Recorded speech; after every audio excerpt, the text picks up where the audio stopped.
Glória a Deus, glória a Deus. Paz seja convosco, meus irmãos.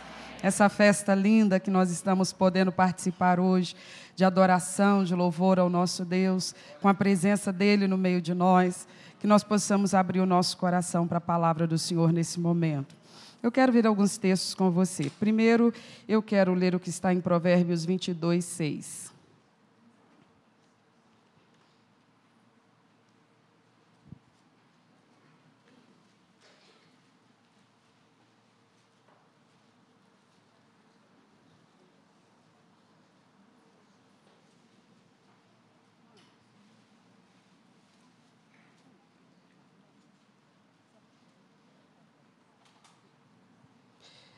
Provérbios 22, 6. Instrui o menino no caminho em que deve andar, e até quando envelhecer, não se desviará dele. Você lê comigo? Instrui.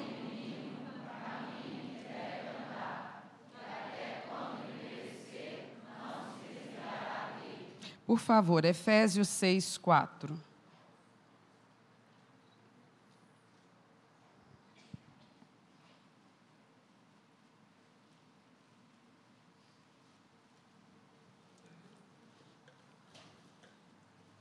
E vós, pais, não provoqueis a ira a vossos filhos, mas criai-os na doutrina e admoestação do Senhor. Vamos juntos? E vós, pais, não provoqueis a ira a vossos filhos, mas criai-os na doutrina e admoestação do Senhor. Segunda carta de Paulo a Timóteo, capítulo 1, versículo 5.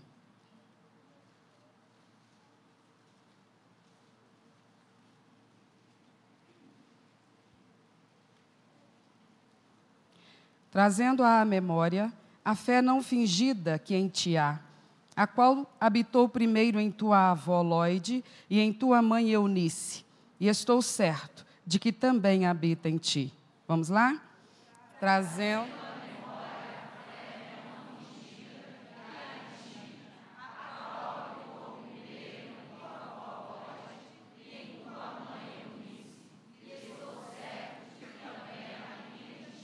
Segunda Timóteo 3, 14 e 15.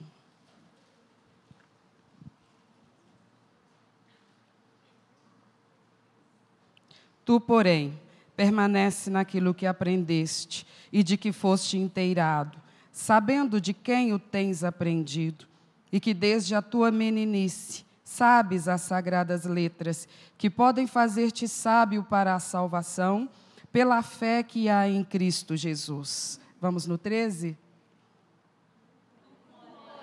14.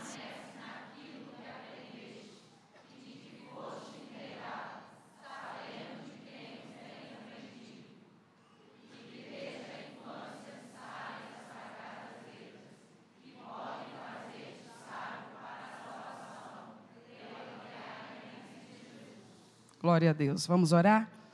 Senhor Deus, libera a palavra, Senhor. Libera de ti mesmo, Pai. Somos o teu povo, barro em tuas mãos. Tu podes quebrar e moldar outra vez. Tu podes quebrar e fazer de novo. Tu podes moldar, tu podes transformar. Estamos na palma das tuas mãos, Senhor. E nós sabemos que nesta terra nós temos deveres que o Senhor nos confiou, deveres que colaboram com a visão e o propósito do teu reino, nesta terra, nesta sociedade. Deus, somos um povo que ouve a tua voz.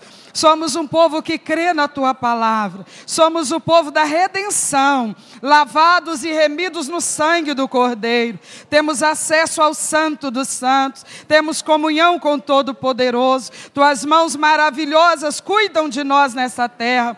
Mas também há deveres que o Senhor depositou sobre os nossos ombros. E a respeito dos quais nós temos que ser zelosos. E agir, ó Deus, de acordo com a tua expectativa. Porque o contrário disso será concorrer contra o teu reino, contra os teus planos, contra os teus propósitos. E nós não queremos e não podemos ser encontrados atuando contra o Senhor, na contramão do Senhor. Por isso eu te peço aqui nesse recinto, nesta hora, uma manifestação irresistível da tua presença.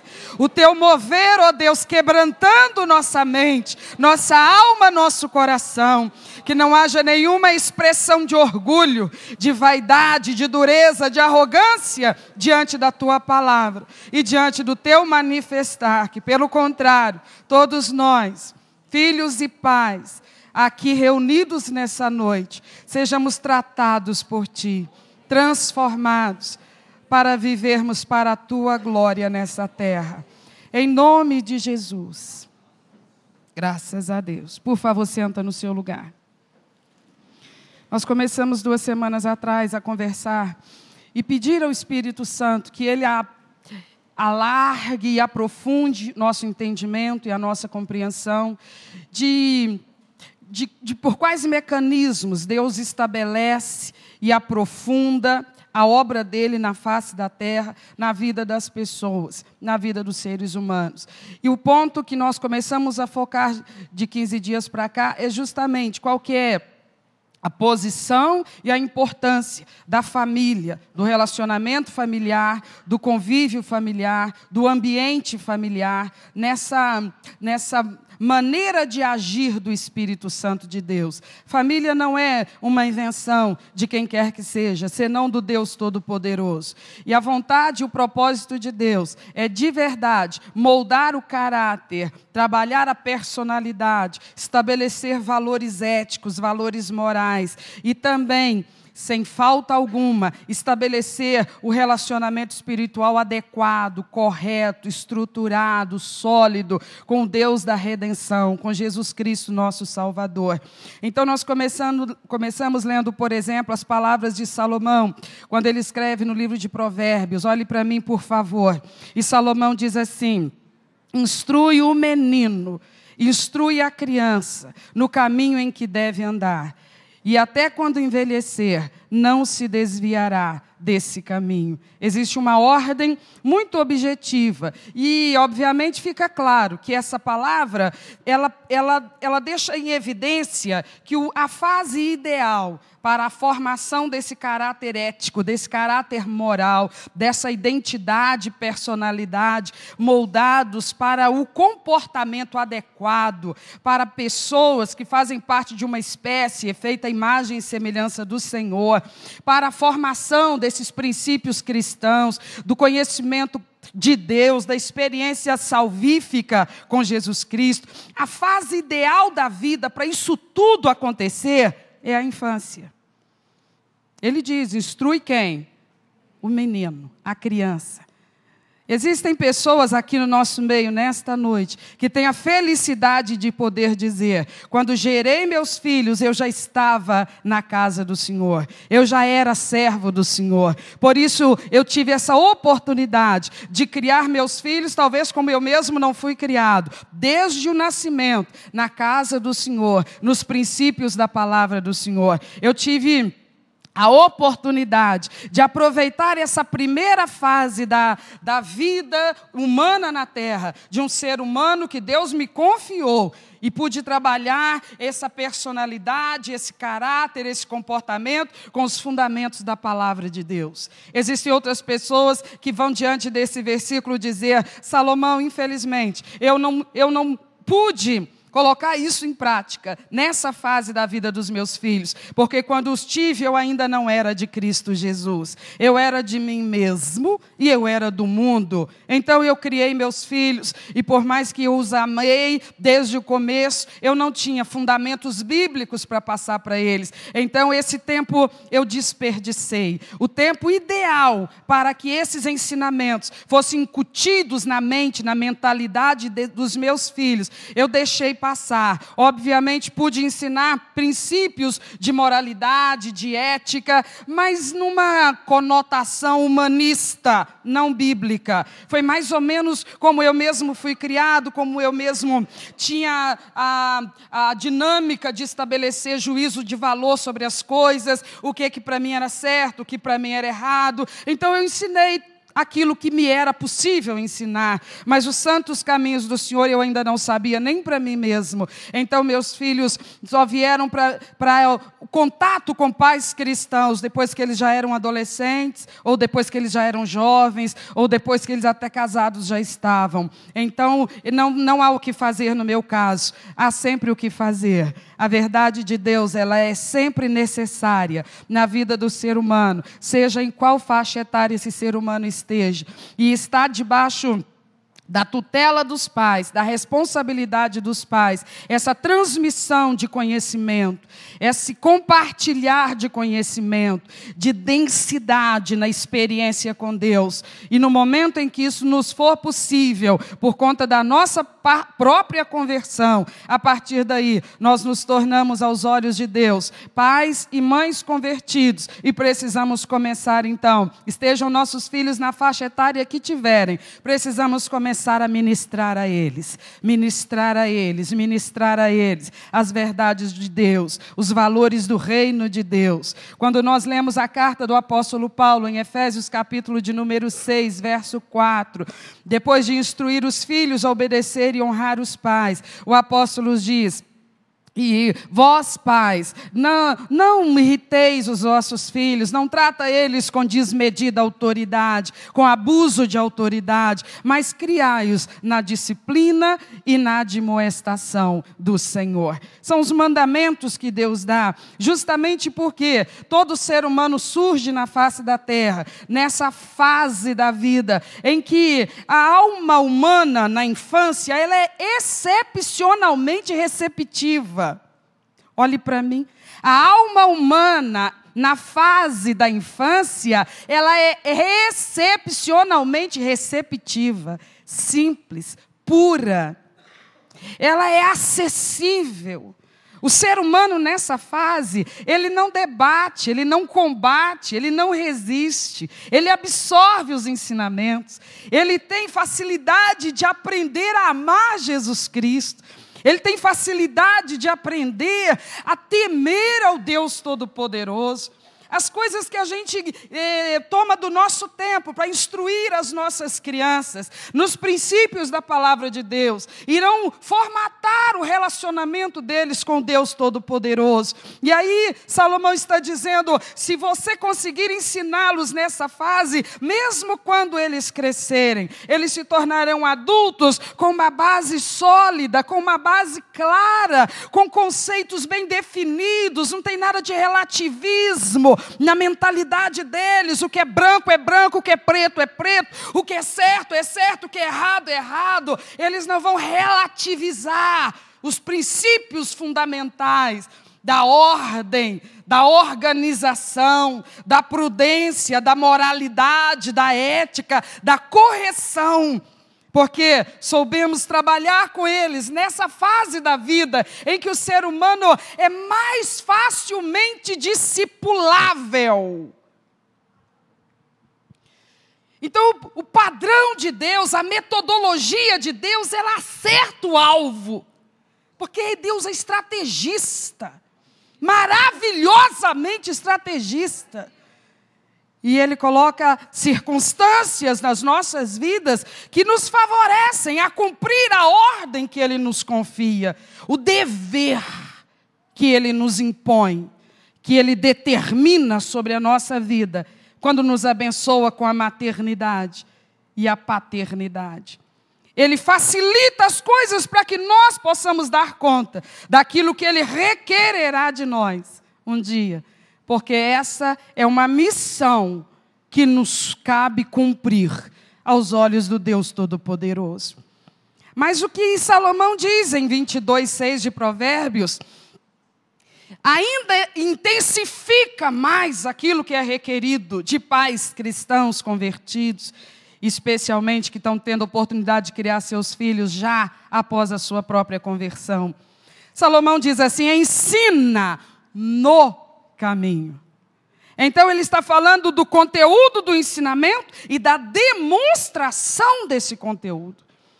Fica assim absolutamente claro que quando ele diz ensina no caminho, Ele não está dizendo simplesmente ensine o caminho. Ele está dizendo ensine no caminho. Ou seja para ele exemplo daquilo que você estará ensinando. O dever que Deus colocou na nossa vida, quando nos deu esse voto de confiança, de gerarmos vidas humanas, de participarmos com Ele desse processo incrível da criação de um ser humano, Ele requer de nós que nós tenhamos habilidade, argumento, clareza de informações para transmitir conhecimento, mas não só isso, que nós sejamos o modelo para eles de tudo que nós vamos lhes ensinar. Isso não é uma sugestão que o Deus Todo-Poderoso nos faz. Nisso aí fica muito claro qual o propósito de Deus ao estabelecer a família. Quando nós dizemos que a família é um projeto de Deus, é uma invenção de Deus, é uma iniciativa de Deus, fica muito claro por quê. Porque Deus quer que uma geração prepare a próxima geração, que uma geração treine a próxima geração, que uma geração conduza a próxima geração. Amém? Quando nós entendemos que o reino das trevas foca estrategicamente em abalar esse ambiente familiar, esses relacionamentos familiares, esse convívio familiar, não é difícil para nós entendermos por que ele tem essa preferência. É porque, de fato, ele deixa o indivíduo desprotegido quando ele consegue abalar as estruturas dessa família. Ele inviabiliza que esse pai e essa mãe sejam o que tem o dever de ser para com seus filhos. Exemplo, modelo. O reino das trevas, quando ele consegue tumultuar o relacionamento eixo da família, que é o relacionamento conjugal, quando ele lança seus dardos, e esses dardos são recebidos por mentes e corações desatentos, carnais, rebeldes à palavra de Deus, embora já cristãos, Satanás consegue o seu propósito. Ele desestrutura a unidade familiar e inviabiliza o cumprimento do dever desse pai e dessa mãe. Por isso, eu fico num modelo de família que vai nos ensinar muita coisa nesta noite. A família do jovem Timóteo. Um jovem adulto já, quando Paulo escreve a sua carta a Timóteo. Era uma família que nós hoje chamaríamos de alguma coisa tipo disfuncional. Porque o primeiro versículo que nós lemos na carta de Paulo a Timóteo, no capítulo 1, no versículo 5, o apóstolo Paulo está mencionando quem compunha essa família. E inclusive cita o nome das pessoas. E vamos voltar, por favor? 1 Timóteo 1:5. Paulo diz assim: trazendo à memória a fé não fingida que há em você, a qual habitou primeiro na tua avó Lóide e em tua mãe Eunice, e eu estou certo de que também habita em ti. Então fica claro para nós que esse rapaz, Timóteo, hoje, quando Paulo escreve a ele já um jovem adulto, mas ele na infância já tinha, olhe para mim por favor, já tinha uma família que estava meio com alguma mudança de formação, porque quem está ali predominando no comportamento do menino, na educação do menino, não era seu pai. Por alguma razão, seu pai não é citado. Podia já ter falecido quando o menino ainda era uma criança, ou poderia simplesmente ter debandado. Não há informação precisa sobre isso. A informação precisa que há sobre o pai de Timóteo é que ele não era de origem judia como Timóteo, e como sua mãe, sua avó. Ele era um grego. Então ele era o pai do menino, mas não estava presente nessa fase da vida dele em que ele precisaria ser instruído. Na infância já, ele não tinha seu pai. Não sei se morreu, não sei se foi-se de alguma maneira. Eu sei é que ele não participou da formação, da educação do menino Timóteo. Mas Paulo diz assim: Você deve trazer à memória sempre. Ele está conversando com Timóteo agora, na fase da vida dele em que ele já era um jovem adulto. Então Paulo conversa com ele e diz assim: Timóteo, traz à sua memória a fé não fingida, que te foi compartilhada por pessoas que possuíam a fé não fingida. Pessoas que tinham informações para te transmitir sobre o relacionamento estrutural, profundo, real, frutífero com Deus Todo-Poderoso, Criador de todas as coisas. Timóteo, você viveu num lar, numa casa, onde haviam pessoas responsáveis pela tua educação, responsáveis pelo teu cuidado, e essas pessoas se esmeraram nisso. Não lhe faltou alimento, não lhe faltou acolhimento, não lhe faltou proteção, não lhe faltou conforto e, acima de tudo, não lhe faltou ensinamento. Ensinamento sobre o comportamento ideal de uma pessoa que teme a Deus e vive nessa terra. Uma terra que está corrompida hoje, esteve corrompida ontem, vai estar corrompida amanhã. Uma terra que não vai deixar de ser corruptível e corrompida. Ela um dia será totalmente transformada, mas nesse momento ela é o que é. O berço de toda forma de pecado. O útero aonde se forma toda forma de comportamento desvirtuado. O lugar, a vitrine aonde se expõe o potencial que a queda levou o ser humano. Potencial de malignidade, perversidade, violência, libertinagem, mentira, deslealdade. A terra é a vitrine que expõe tudo isso. E a coisa não tende a melhorar, tende a piorar. E Timóteo não foi criado dentro de uma bolha, sabe? E absolutamente sem contato com o mundo externo. Claro que não. Mas quando ele estava dentro da sua casa, aquele que era o relacionamento mais forte de todos os relacionamentos que ele podia ter, que era o relacionamento familiar. Aquelas mulheres, a sua mãe e a sua avó, as pessoas que dele cuidavam, as pessoas que davam norte para ele, as pessoas que pontuavam para ele os absolutos da moralidade, da ética e da fé. As pessoas que dispensavam do seu tempo, na sua rotina diária, certamente uma rotina apertada no horário, mas elas arrumavam tempo para sentar com aquele menino e compartilhar com ele as coisas que desenvolvem uma mentalidade organizada, de qualidade moral, ética e espiritual. Porque isso, ninguém vem pronto com essas coisas. Ninguém vem com isso in natura. Isso é formação, isso é ensinamento. Isso é treinar o ser humano, é instruir o ser humano, é adaptar o comportamento do ser humano para aquilo que é o comportamento ideal de uma pessoa com elevadíssimos valores morais, éticos e espirituais.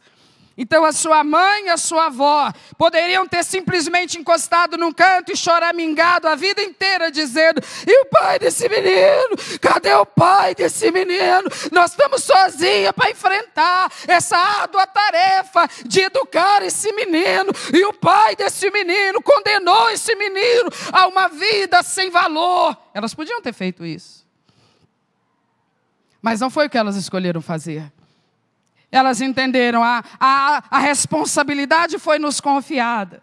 Se alguém que também recebeu a mesma responsabilidade, simplesmente se omitiu, ou por uma fatalidade veio a óbito antes que isso pudesse ser cumprido, não adianta focar nisso, tem que focar naquilo que é o principal. O principal aqui agora é que há uma próxima geração aos meus cuidados. E Deus me impõe o dever de ministrar a essa nova geração que vive debaixo do mesmo teto comigo. Deus me deu o dever de dar direção, de dar norte. Lembra das palavras do salmista? Ele diz: feliz é o homem que tem muitos filhos, e os filhos para esse homem é como a flecha na mão do valente. Alguém já leu esse salmo? O que é uma flecha na mão do valente, na mão do arqueiro? É o objeto que não vai para onde ele bem entende. Quem dá a direção para a flecha? Quem diz para que lado a flecha vai? É isso que a Bíblia diz. O pai, a mãe, os filhos nas nossas mãos são flechas na mão de valentes de Deus. Nós damos direção para essa flecha. Nós dizemos para que lado ela vai apontar e em que direção ela vai seguir. Nós temos o dever de fazer isso na vida dos nossos filhos. E nós somos abençoados por Deus com os princípios claríssimos da palavra que nós temos que transmitir à geração que Deus confiou às nossas mãos. E então aquelas mulheres cumpriram o seu propósito, cumpriram a sua responsabilidade, criaram esse menino com ensinamentos corretíssimos, e mais do que isso, com exemplo. Porque todo o conjunto de informações, de consistência elevadíssima que elas tivessem para transmitir, se elas não vivessem o que estavam ensinando, elas mesmas invalidariam aquelas informações aos olhos daquele menino. Não adiantava falar bonito, tinha que viver o que estava falando. Porque criança é assim, eles cobram o exemplo. Quem convive com criança dentro de casa ainda? Eu já tive esse privilégio. Criança é assim, elas cobram o exemplo, Se a gente disser para aquela criança, não pode mentir, Papai do céu proíbe a gente mentir. O que eu preciso fazer dali por diante? Jamais mentir. É meu dever. Eu estou alinhada com o Espírito Santo para estabelecer esse princípio na mentalidade dos meus filhos. Então eu ensino uma verdade bíblica. A mentira não é de Deus. A mentira não resolve nada. A mentira, ela não deve fazer parte do caráter de uma pessoa honrada nessa terra. Acima de tudo, de uma pessoa que respeita a Deus, que ama a Deus, que teme a Deus. Então, meu filho, nunca minta. Só fale a verdade. Mesmo que seja confessando um erro seu. Mesmo que seja uma verdade que vai expor um comportamento vergonhoso da sua parte, meu filho, só fale a verdade. Depois que eu ensinar isso para o meu filho, o que ele vai requerer de mim? Exemplo. Exemplo. Por isso, Salomão diz, ensina no caminho. Como é que isso não vai funcionar? Salomão diz assim, um dia ele vai crescer. Sabe o que vai acontecer quando ele crescer? Ele não vai desviar do caminho. Você deu direção para a flecha. Sabe onde a flecha vai parar? No alvo que você mirou. Ele vai ser esse ser humano, esse cidadão na terra, que você preparou ele para ser. Que você preparou ela para ser. Porque você teve a nobreza de entender que quando Deus abençoou com a maternidade e a paternidade, Ele lhe deu um voto de confiança, de preparar a próxima geração. E você vive essa missão e esse ministério na humildade do joelho no chão, da oração, pedindo a Deus, Senhor, eu sou o pastor dos meus filhos, a pastora dos meus filhos. Eu direciono eles, eu dou direção para eles, então eu tenho que dar exemplo para eles. Pois muito bem. Então Paulo está dizendo que ele teve esse privilégio, que alguns de nós também tivemos, e algumas crianças aqui na igreja estão tendo. O pastor sempre fala de quantas crianças estão lá em cima. Quantas crianças estão lá? Sabe por que elas estão lá? Porque os pais delas estão aqui, porque elas não vêm para a igreja sozinhas. Responsáveis por elas estão aqui. Elas estão sendo ministradas lá e os responsáveis por elas estão sendo ministrados aqui. Então elas têm essa felicidade, essas crianças, elas têm esse privilégio. Todas as que estão lá em cima têm esse privilégio. Elas têm pessoas que são responsáveis por elas, que já conhecem a palavra nessa fase da vida delas. E elas estão lá aprendendo a palavra de Deus com pessoas treinadas para isso, que se consagram para isso, que estudam para isso. Mas não só quando elas vão para casa daqui a pouquinho, na hora que o culto acabar, o pastor delas está dentro de casa com elas, é o papai. A pastora delas está dentro de casa com elas, é a mamãe. Existe uma pessoa ali que conhece a palavra de Deus, estava no culto também. Está crescendo espiritualmente, está se fortalecendo na fé, está aprofundando sua intimidade com Deus. E essa pessoa é instrumento de Deus na vida dessas crianças. Para ensinar e para dar exemplo para elas. Para que elas cresçam. Daqui a pouco elas serão adolescentes, daqui a pouco elas serão jovens, como o jovem Timóteo. E elas não vão se transtornar. Porque os pais estão aprendendo de Deus e estão ensinando e dando exemplo para as nossas crianças. Amém, meus irmãos? Se você voltar comigo no capítulo de número 3. Paulo, conversando com Timóteo, disse para ele: permanece naquilo que aprendeste, de que foste inteirado, sabendo de quem o tens aprendido, e que desde a tua meninice sabes as sagradas letras, que podem fazer-te sábio para a salvação, pela fé que há em Cristo Jesus. Então no versículo 15 fica claro para você o quanto aquelas mulheres foram sábias e aproveitaram a fase ideal para discipular aquele menino, para trabalhar aquele ser humano na meninice. O que é que Paulo está dizendo aí no versículo de número 15? Desde a meninice o quê? Sabes. Saber significa o quê? Ter conhecimento, entender, conhecer, saber. Saber é saber. Desde a infância, você sabe as sagradas letras que podem fazer você uma pessoa sábia, que podem manter você no caminho da salvação. Você foi instruído, você foi informado.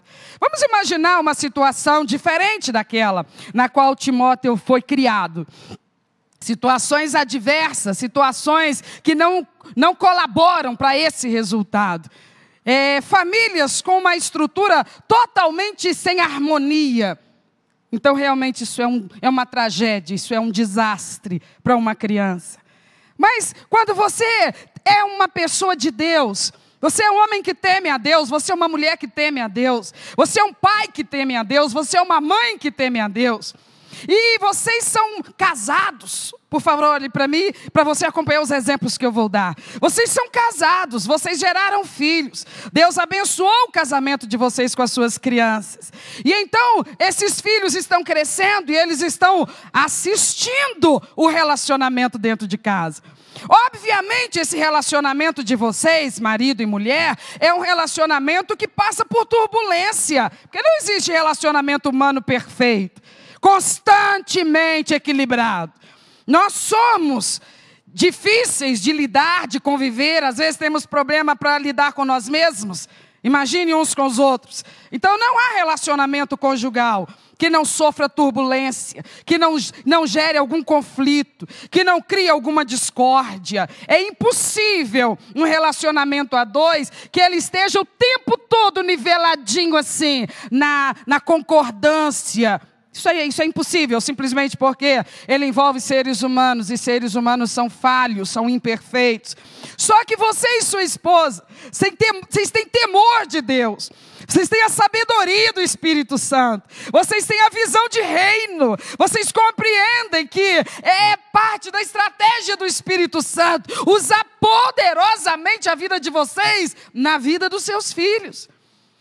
Isso faz vocês lembrarem, nós temos problemas, nós estamos enfrentando um problema, nós estamos enfrentando um conflito, mas espera aí, nós vamos resolver o problema, nós vamos resolver o conflito, nós vamos buscar o entendimento. Eu sou um homem de Deus, ela é uma mulher de Deus. Nós vamos sentar, nós vamos dialogar, nós não vamos gritar, nós não vamos nos ofender, nós não vamos ameaçar de divorciar, nós não vamos fazer isso diante dos olhos dos nossos filhos, porque estaremos detonando o modelo aos olhos deles. Nós não vamos criá-los numa utopia de que aqui em casa é tudo cor-de-rosa e nunca há problema. Quando a mãe estiver com a cara assim meio anuviada, porque está chateada com o marido, e a criança perguntar, mãe, você está triste? Ela ensinou ele a que não pode mentir, ela vai dizer, eu estou triste, meu filho. Mãe, você brigou com o papai? Não, filho, a gente não brigou. A gente está discordando sobre um assunto, mas nós vamos resolver isso. Mãe, você e o papai? Calma, filho, a gente está resolvendo isso. Calma, menina. Não precisa ficar retrocedendo no seu desenvolvimento. Já tinha largado a chupeta, volta para a chupeta. Tinha largado as fraldas, volta para as fraldas. Porque o ambiente está te deixando absolutamente atordoada e ansiosa. Minha querida filhinha, você só tem 3 aninhos, 4 aninhos, mas você tem sensores. E você percebe que o clima está tenso. Eu não vou te enganar, eu não vou mentir para você. Eu vou dizer, querida, você ore por nós, mas fique tranquila, meu amor. Nós estamos resolvendo o problema. Alguém está entendendo? A criança precisa de segurança emocional. A criança não pode ser criada num ambiente de ameaça permanente, de desencontros, discórdias, agressividade, ainda que não seja física, porque isso aí então é inadmissível que haja num lar onde se diz amar a Deus e temer a Deus. Mas a criança sente o clima da casa, a criança percebe o ambiente e a criança começa a dormir mal, a criança começa a ter pesadelos horrorosos, a criança começa a chorar por qualquer coisa, a criança fica irritadiça, febril sem razão, febril sem nenhuma inflamação, infecção, absolutamente nada. A sua estrutura emocional está abalada e às vezes ali está um casal que percebe a situação, imediatamente voltam a si, dos seus desentendimentos, conversam como 2 adultos, corresponsáveis pelos danos que isso está causando naquela criança.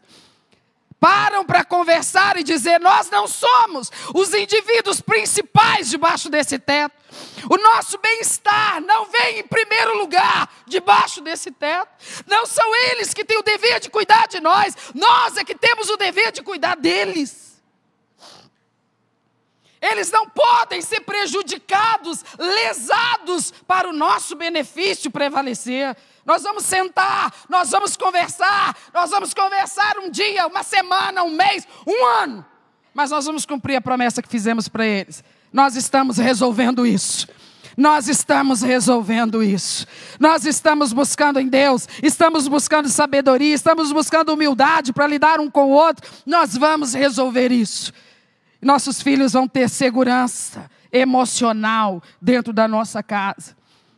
Porque se eu não fizer isso, esses filhos crescerão nesse ambiente, nessa perspectiva de ameaça permanente, de um lar esfacelado.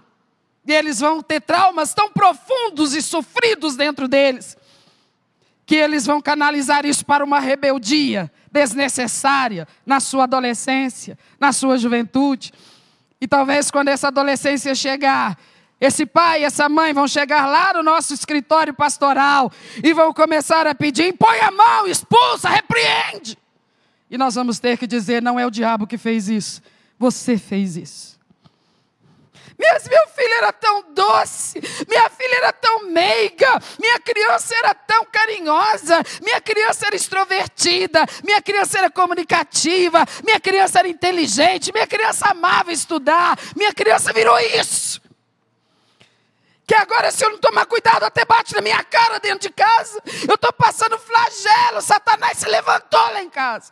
Eu digo, baixa, a Crista falou, você fez isso. Lembra quando vocês tinham briga, uma atrás da outra? A gente ia na tua casa, a gente visitava, a gente implorava. Vocês são membros da igreja, vocês são crentes, vocês anunciam na parentela, na vizinhança, na cidade inteira, que vocês se converteram a Cristo. Para com essa cachorrada, para com essa brigaiada, para com essa confusão, para com esse tormento. Vocês estão criando criança dentro de casa, vocês estão adoecendo esses meninos. Ah, mas eu não estou feliz. Fica infeliz, adulto, mas não faça uma criança infeliz. Nós não estamos conversando aqui com crianças, estamos? Nós precisamos acordar para a realidade espiritual. O reino das trevas está pronto para invadir. Basta nós abrirmos a brecha. Não precisa de uma brecha extraordinariamente grande, uma frestinha que seja. E ele entra. Criar nossos meninos num clima de tensão, de ameaça, de terror, aquele ambiente de guerra, de combate o tempo todo, é destruir na alma deles uma coisa essencial, o sentimento de segurança. Você entende isso? Talvez você tenha sido uma criança criada num lar assim, e você sabe o flagelo que foi. Eu posso te dizer o flagelo que foi para mim, ser criada num lar de um pai bêbado, que eu estava caído na esquina da direita, eu estava caído na esquina da esquerda, que quando eu entrava dentro de casa, entrava quebrando tudo, que escolheu um dos filhos para espancar, e todas as vezes que chegava em casa, trancava ela no quarto dos fundos e espancava como se estivesse batendo no animal. E eu ficava uma criança dividida, eu amava aquele homem e eu odiava aquele homem. Porque ele maltratava a família, ele desvirtuava o ambiente. Eu tinha desejo que ele chegasse, eu tinha medo que ele chegasse. Se não é obra de Deus entrar na vida da gente, a gente não supera essas coisas. Mas Deus nos livrou do dano permanente que isso podia ter causado. Glória a Deus. Quando o Espírito Santo entrou na minha vida, ele mostrou para mim que o ser humano, ele é capaz dessas coisas e muito mais. Mas, irmãos, o Senhor Deus está nos chamando aqui nesta noite para nós refletirmos. Não é à toa que Deus estabeleceu a família. Deus usa a família para proteger os seres humanos nessa terra. Deus nos deu vidas para nós as protegermos. Não é para nós atacarmos elas. Não é para nós destruirmos os sonhos deles. Nós não precisaríamos ter esse monte de adultos problemáticos. Mas houve esses distúrbios. Mas há pessoas de Deus na terra. Há pessoas que estão alinhadas com o Espírito Santo na terra. E sabe o que esses casais alinhados com o Espírito Santo na terra estão fazendo? Eles estão cumprindo o seu dever. Eles sabem que precisam ensinar e dar exemplo para os seus filhos. Apesar disso, eles têm problemas conjugais, porque ninguém vive uma lua de mel permanente. Então tem dia que o negócio não está legal, mas eles sabem, eles têm prudência. Eles colocam uma cerca, um limite ao dano que esse conflito pode causar. Eles dizem, daqui para lá não passa. Isso aqui é dinamite pura? Tá, vai explodir aqui, mas daqui não passa. Do que a gente está falando a respeito desse conflito? A gente está falando que tem que ajustar uma coisa, ajustar outra coisa. A gente não está falando de divórcio? Jamais! Porque não se trata agora só de mim e tu. Se trata de uma família. Se trata de vidas que nós temos o dever de levar adiante com ensinamentos da melhor qualidade e com exemplo de comportamento digno de eles acompanharem, de eles replicarem. Tem gente na face da terra que não está indo na dinâmica da modernidade, que dá a impressão que a solução para os atritos conjugais é o divórcio.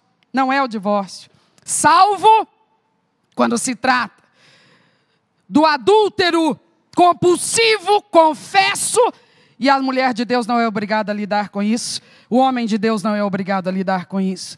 Salvo quando se trata de uma disposição e determinação da agressividade, da brutalidade, da violência física.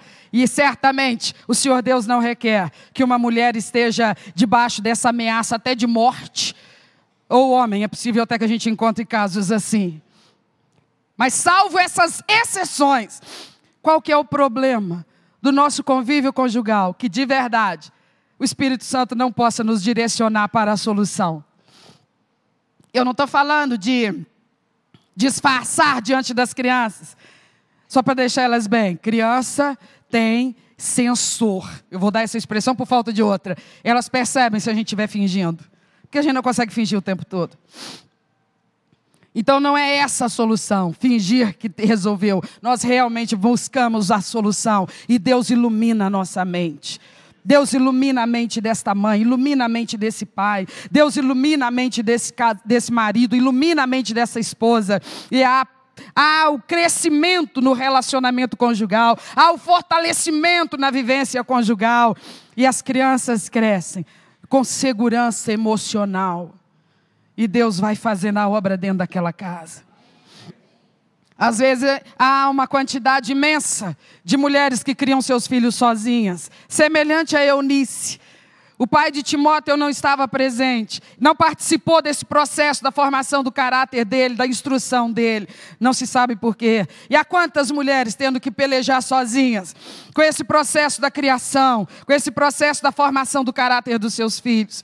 E ela, às vezes, fica imaginando-se incapaz de lidar com isso. Eu sei que a situação ela é duplamente difícil nesses casos, mas ela deve entender, se ela é uma mulher de Deus, de verdade, ela não está sozinha. Ela tem amparo. O Deus Todo-Poderoso lhe dá redobrada graça, lhe dá redobrada sabedoria, lhe dá redobrada força para levar os seus filhos, para conduzir os seus filhos, para treinar os seus filhos nos bons e corretos caminhos, que certamente farão deles adultos que nunca lhe trarão sofrimento, decepção e tristeza. E aos casos em que tanto o marido quanto a esposa, justamente por causa dos apertos da vida, são obrigados a ir para o mercado de trabalho. E então dá a impressão que isso os desincumbe da responsabilidade de ensinar e dar o exemplo. Mas quando esses pais, ainda que por força da necessidade, precisem ambos ir para o mercado de trabalho, eles são de Deus, eles estão aliançados com o Espírito Santo. Eles reconhecem, não, o nosso dever de dar a eles a instrução e o exemplo, ele não é anulado por causa do nosso dever de não deixar faltar a comida, o estudo, a saúde. Uma coisa não libera da outra. Então nós vamos somar forças, vamos trabalhar, já que é necessário. Já que é necessário, nós vamos trabalhar juntos.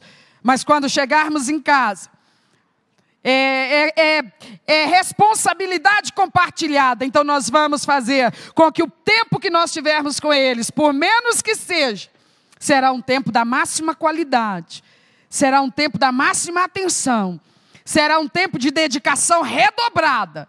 Mas vamos cumprir o que devemos a eles. Devemos instrução e devemos ser modelo para eles. Então, nós não vamos usar como desculpa o fato de que nós estamos trabalhando. Se o marido vive uma situação econômica em que ele reconhece que ele não dá conta sozinho, e existe uma quantidade imensa de maridos que precisam reconhecer isso. E não significa que não sejam trabalhadores, que não sejam bons administradores, é porque realmente a vida é cara. As necessidades de uma família são muitas. Então ele reconhece que ele necessita da ajuda da sua esposa, que ela some forças com ele, nisso que em primeiro momento seria obrigação apenas dele, mas ele reconhece que ele precisa da ajuda dela, que ela vá ao mercado de trabalho, que ela também tenha o seu salário mensal, que somado ao dele vai cobrir então as necessidades da família inteira. Ele sabe que ele precisa da ajuda dela. E ele certamente, se é um homem maduro e espiritual, ele sabe que não é justo, então, deixar sobre as costas dela, única e exclusivamente na responsabilidade dela, o lidar com esses filhos. O acompanhamento escolar, o bater papo, o saber quais são os amigos, o que está acontecendo, por que está assim, por que está daquele outro jeito. Então é uma parceria que no final das contas Deus honra, Deus abençoa. Não há prejuízo na formação dessas crianças, mesmo que os pais estejam fora, trabalhando, mesmo que o tempo que passam com esses filhos seja pouco, esses pais mantêm diante dos seus filhos a demonstração da segurança familiar que eles estão oferecendo às suas crianças.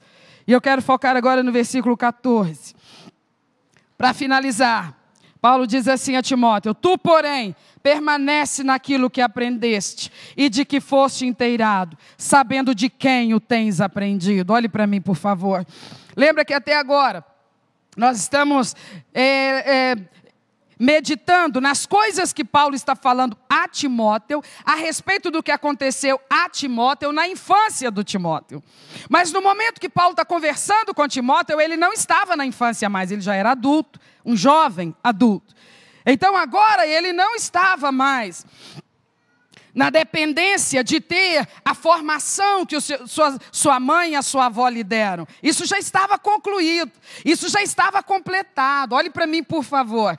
Aquele menino recebeu instrução correta, aquele menino recebeu um exemplo dentro de casa, aquele menino não escutou a sua mãe nem a sua avó lhe ensinarem a fazer o que quer que fosse de errado. Ele cresceu, ele deixou de ser uma criança, ele se tornou um adolescente, agora ele era um jovem. Paulo conversa com ele e fala assim, sabe, na mão de quem está a peteca agora? Na tua mão. Teus pais fizeram a parte deles, teus pais cumpriram a responsabilidade deles. Agora tu não é mais aquele menininho. Tu não é mais aquela criancinha. Enquanto tu era aquela criancinha, eles te levaram pela mão, te dizendo por aqui vai, por aqui não vai. Ali pode, aqui não pode. Quando você era pequeno e não sabia para que lado ir, eles te mostraram. Agora você cresceu. Sabe qual que é o seu dever, Timóteo? Até agora, Timóteo, eu te falei do dever dos teus pais para com você. Agora eu quero falar com você, Timóteo. Você não é mais criança. Você agora é um adolescente, você agora é um jovem, você agora está caminhando para a maturidade, você agora está se preparando para daqui a pouco tempo, poucos anos talvez, você vai ser o pai da vez, você vai ser a mãe da vez, nas suas mãos vai ser confiada a próxima geração. Agora você precisa compreender o que é requerido de você. Se lá atrás teus pais tiveram o dever de te dar o ensinamento correto e o exemplo, agora é teu dever, Timóteo, andar de acordo com aquilo que eles te ensinaram. Isso eles não devem te suplicar todo dia, todo santo dia. Pelo amor de Deus, meu filho, não foi isso que eu te ensinei. Não, Paulo chama Timóteo numa conversa muito sincera e diz: não espere que elas implorem que você faça de acordo com o que elas te ensinaram. Não espere que elas fiquem o tempo todo te presenteando para ver se você anda no caminho que elas traçaram para você. Não dependa disso, de ser subornado, bajulado para fazer o que é certo. Não seja um descabeceado. Seja uma pessoa que honra o que os teus pais te ensinaram. Seja uma pessoa que honra o exemplo que eles te deram.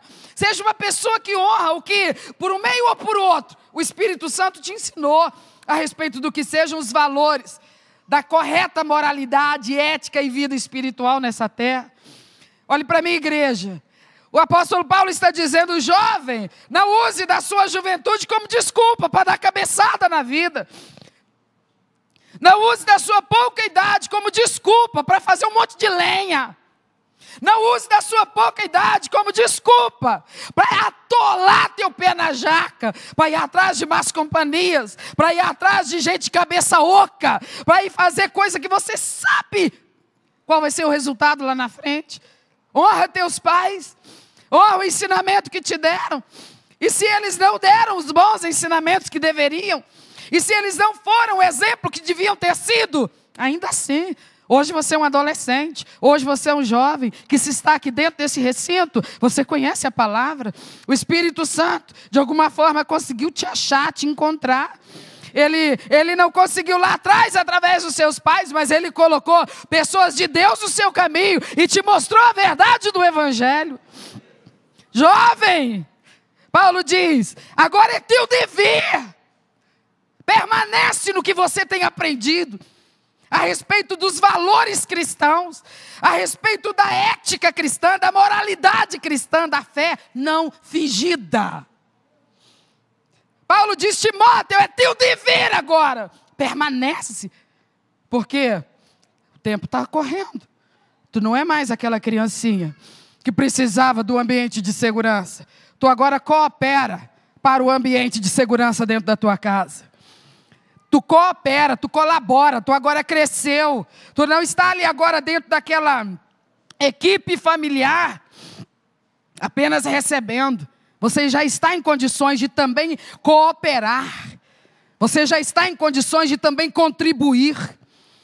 para que prevaleça no ambiente familiar essa paz e essa segurança emocional. Você não pode matar sua mãe antes da hora, de tanta preocupação. Você não pode enfrentar teu pai, desrespeitar teu pai, só porque talvez você já esteja até na estatura mais alta do que ele. Timóteo, presta atenção. Fica firme naquilo que te foi ensinado. Porque quando você era menino, você precisou de muita proteção. Mas você não é mais um menino. Daqui a pouco você será pai de um menino. E que pai você será?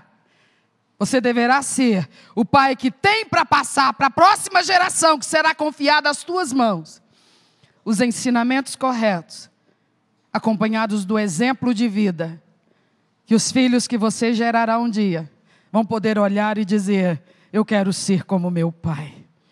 Eu quero crescer e eu quero ser como a minha mãe. É nosso dever. Temos muitos jovens aqui diante de nós hoje. Ah, eu quero casar. Boa coisa você quer. Mas eu quero muito casar. Ótima coisa você quer. Observa a pessoa. Não, mas eu já vi. O cabelo é lindo. A pele é uma uva. As curvas, só Jesus na minha vida. E ele, bombado. Sabe, que é aquele negócio que chega e causa impacto. Ótimo, ótimo, ótimo. Essas informações devem ter seu valor. Apesar de que elas são passageiras. Né? Elas são passageiras. Aquilo que, enfim, larga para lá.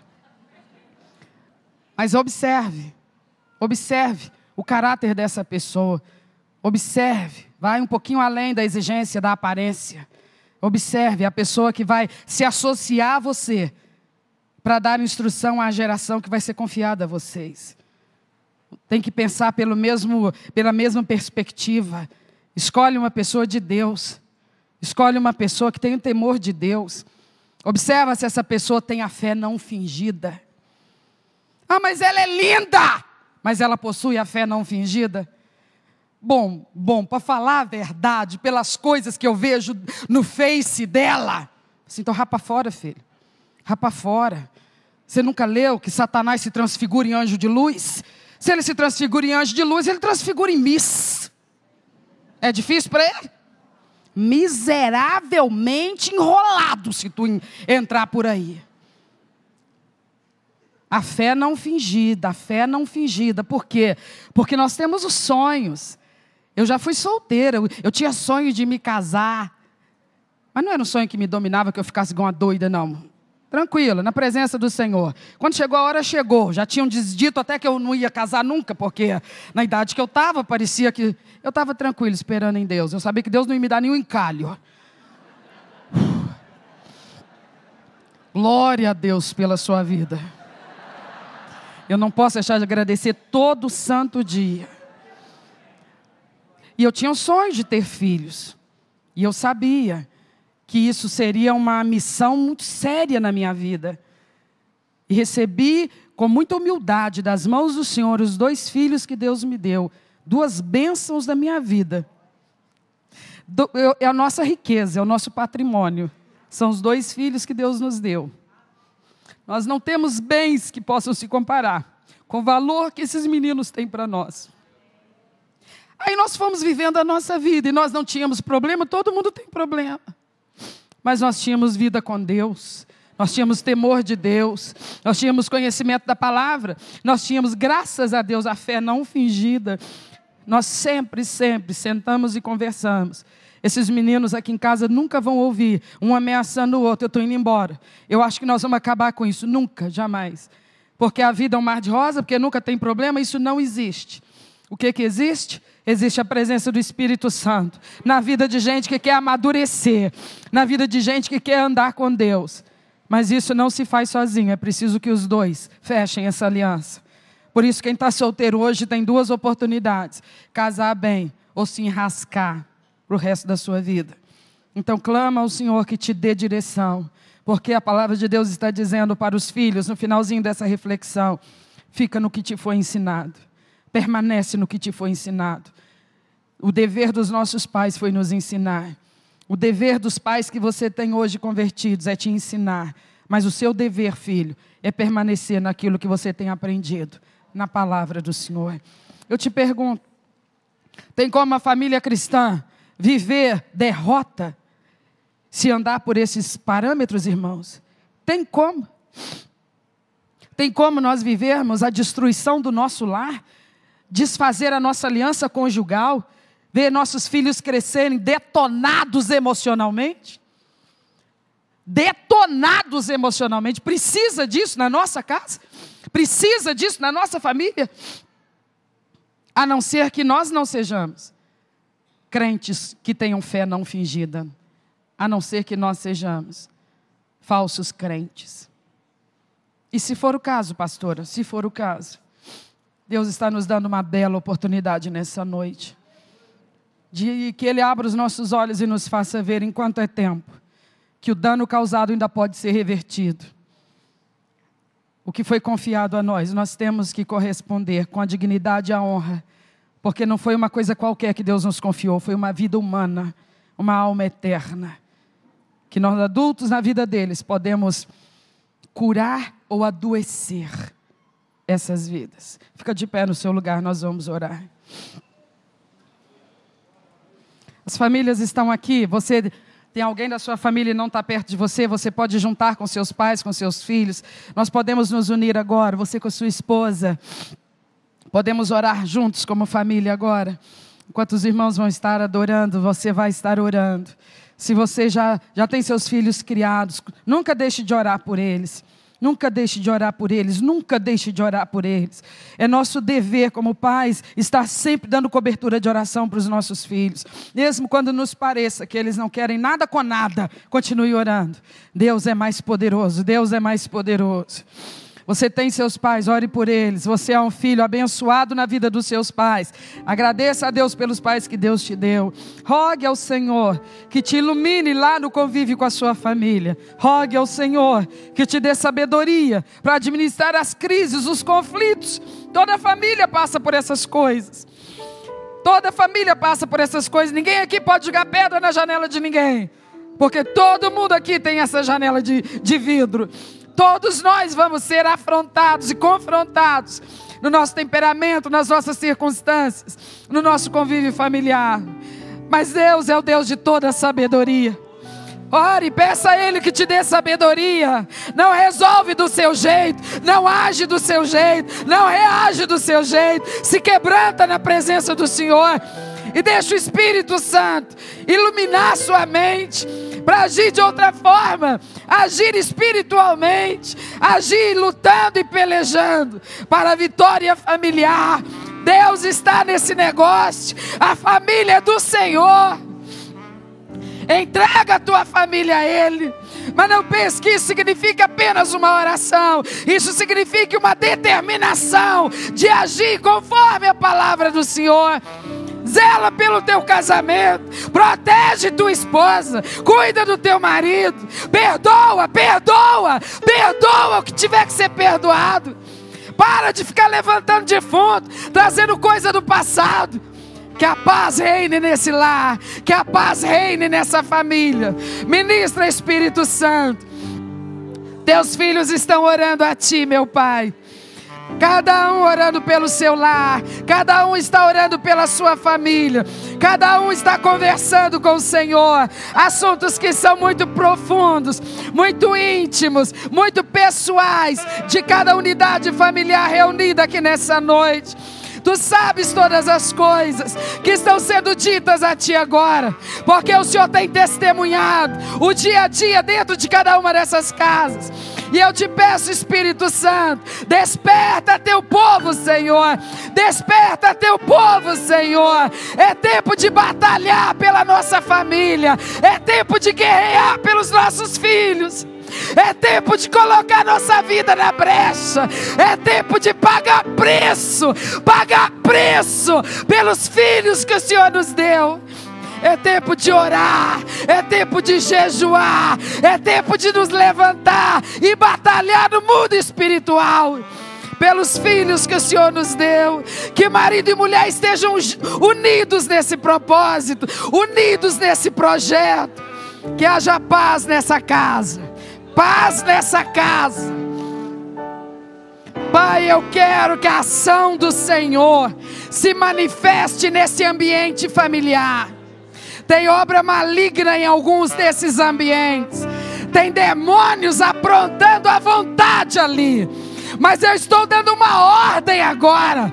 E eu quero que no mundo espiritual, ó Deus, teus anjos avancem. Avancem contra esses demônios. Porque eu estou repreendendo agora. Em nome de Jesus. Eu estou repreendendo, meu Pai. Demônios oportunistas. Demônios oportunistas. Que se aproveitam da imaturidade, do desequilíbrio, do descontrole, e querem a Deus estabelecer a sua obra de destruição nessa casa. Em nome de Jesus, a libertação do Senhor agora, nessa casa, nessa família, em nome de Jesus, para a glória do teu nome, Senhor. Aleluia. Aleluia, aleluia, aleluia. Eu quero que você agora, nesse último momento de oração, antes de eu voltar a palavra ao pastor, pode soltar a pessoa da sua família. Agora você vai colocar